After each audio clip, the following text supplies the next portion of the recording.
రాహుల్ గాంధీ ఇంటికి వెళ్ళిన బీజేపీ నాయకుడు, బీజేపీ ఎంపీ రాహుల్ గాంధీ ఇంటికి ఈరోజు వెళ్ళారు. సో ఆయన ఎందుకు వెళ్ళారు, అది కూడా తనతో కేవలం ఒక ఇద్దరు వ్యక్తులు మాత్రమే పెట్టుకుని వెళ్ళారు.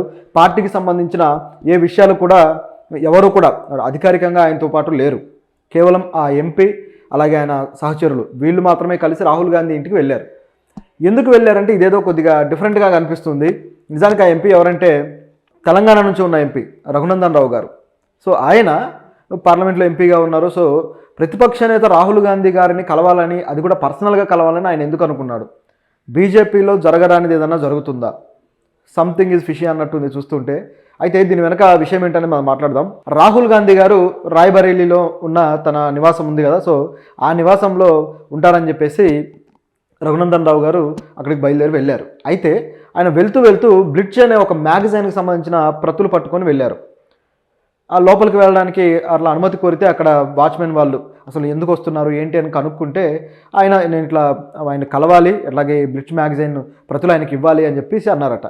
ఆ ప్రతులు ఇవ్వడానికి ఆయన డైరెక్ట్గా రావడం ఎందుకు? ఎవరితో అయినా పంపించుండొచ్చు, లేకపోతే అసలు రాహుల్ గాంధీకి డైరెక్ట్గా అవి ఇస్తే ఏమొస్తుంది అనే ప్రశ్న కూడా వస్తుంది కదా. ఆ మ్యాగజైన్లో అంత ఇంపార్టెంట్ విషయం ఏముంది? సో లేదా ఫోన్ చేసి పలానా మ్యాగజైన్ చూడండి అని కూడా చెప్పొచ్చు. ప్రత్యేకంగా పట్టుకొని వచ్చి ఇస్తున్నారంటే సంథింగ్ ఏదో జరుగుతుంది అన్నట్లుగా ఉంది.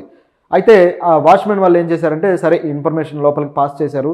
సో లోపల నుంచి ఓకే రండి అని చెప్పిన తర్వాత వెళ్ళారు. అయితే లోపల రాహుల్ గాంధీ గారు లేరు. ఆయన నిజానికి ఆ ఇంట్లో ఉండట్లేదట. ఆయన సోనియా గాంధీ గారి అధికారిక నివాసం తుగ్లక్ లేన్లోనే 12 అన్నమాట, అది ఆ నెంబరు. సో ఆ ఇంట్లో ఉంటున్నారు. సో అందువల్ల ఇక ఆయన డిసప్పాయింట్ అయిపోయాడు. అయితే ఇక్కడ మరొకటి కూడా ఉంది. రాహుల్ గాంధీ గారు నిజానికి జమ్మూ కాశ్మీర్ ఎలక్షన్స్ జరుగుతున్నాయి కదా, దానికి సంబంధించి పార్టీ నేతలతోటి మీటింగ్లో ఉన్నారట. అందువల్ల ఈయనకు అందుబాటులోకి రాలేకపోయారు. నిజానికి తన నియోజకవర్గంలో తన నివాసంలో ఇలాంటి మీటింగ్లు ఏర్పాటు చేస్తూ ఉంటారు. సో ఈ మీటింగ్లో హాజరవుతూ ఉండటం వల్ల ఆయనకు టైం ఏమి కేటాయించలేకపోయారు. సో అందువల్ల రాహుల్ గాంధీని కలిసే అవకాశం లేక ఇక ఏం చేశారంటే ఆ ప్రతులను వాళ్ళకే ఇచ్చేసి, అంటే అక్కడ ఉన్న అసిస్టెంట్స్ ఉంటారు కదా వాళ్ళకి ఇచ్చి అక్కడ నుంచి ఆయన వెళ్ళిపోయారు. ఖచ్చితంగా ఇవి రాహుల్ గాంధీ గారికి చూపించండి అని చెప్పి.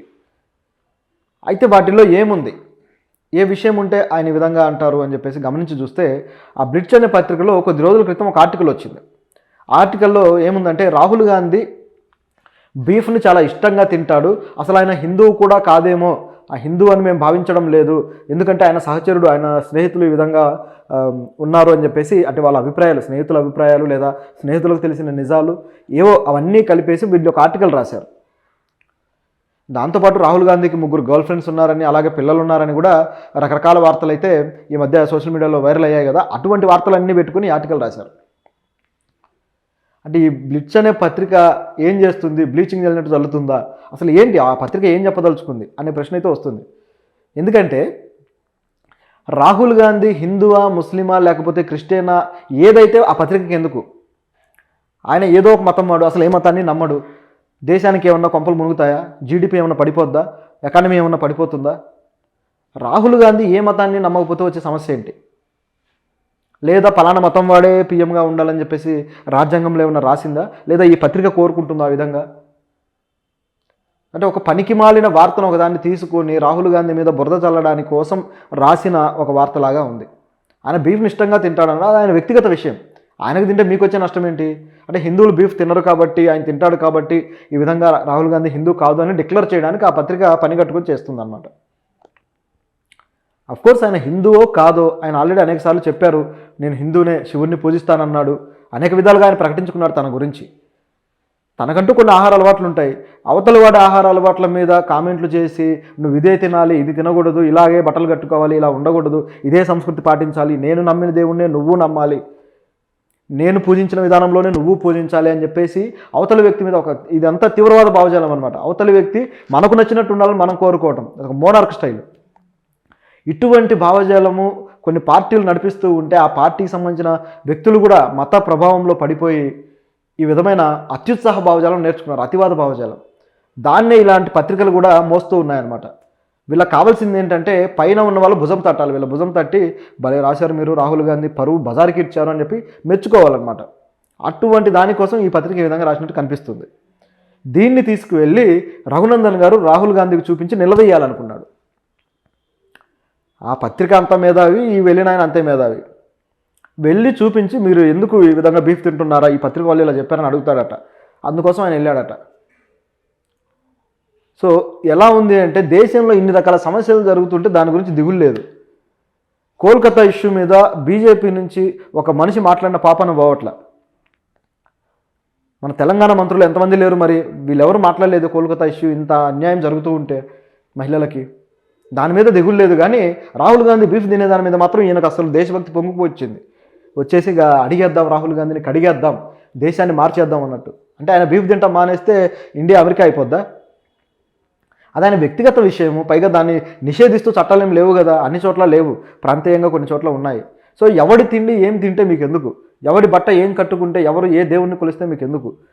దేశ అభివృద్ధికి సంబంధించి నాయకులు ఆలోచించడం మానేసి పూర్తిగా వాళ్ళ అభిప్రాయాలు భావజాలాలకు తగ్గట్టుగా ఎదుటి వ్యక్తులు ఉండాలని కోరుకోవడం అనేది ఒక దుర్మార్గం అయితే, దాంతోపాటు ప్రజలని వాళ్ళ మైండ్ సెట్ని ఇటువైపు డైవర్ట్ చేయడం అనేది మరొక దుర్మార్గమైన పని. ఈ విధంగా ఈయన చేసిన చర్య అయితే మరీ పనికి మాలిన అమెచ్యూరిష్ యాక్టివిటీ అనమాట. ఇంత అవసరం లేదు. సో ఈ పత్రిక రాహుల్ గాంధీ మీద ప్రాపగండ చేయడానికి రాసినట్టుగా క్లియర్గా కనిపిస్తూ ఉంది. సో ఈయన వెళ్ళి అడగాలనుకుంటే రాహుల్ గాంధీ అయితే దొరకలేదు. ఒకవేళ ఉండుంటే రాహుల్ గాంధీ ఏం ఆన్సర్ చెప్పేవాడో కానీ రఘునందన్ గారు మాత్రం మిస్ అయిపోయారు అనమాట, మంచి అవకాశం. అయితే దీన్ని కూడా వివాదం చేయడానికి గట్టిగానే ప్లాన్ చేశారు. అంటే జమ్మూ కాశ్మీర్ ఎలక్షన్లు ఉన్నాయి కదా, దాంట్లో కాంగ్రెస్ పార్టీ ఇప్పుడు యాక్టివ్గా పాల్గొనబోతుంది.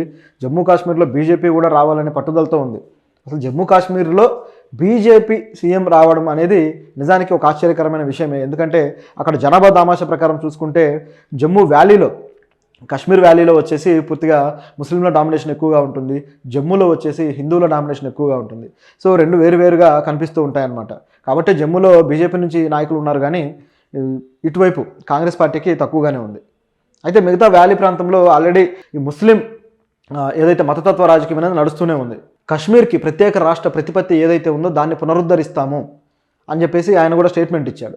సో ఇవన్నీ జరుగుతూ ఉన్నాయి కాబట్టి రాహుల్ గాంధీని వీళ్ళలాగానే ఒక ముస్లిం ఐడియాలజీ తోటి ఉన్నట్టుగా చూపిస్తే ఇక్కడ ఓటు చీలిక ఈజీ అయిపోతుంది అన్న ఐడియాలజీ తోటి ఈ గేమ్ అన్నట్టుగా కనిపిస్తుంది.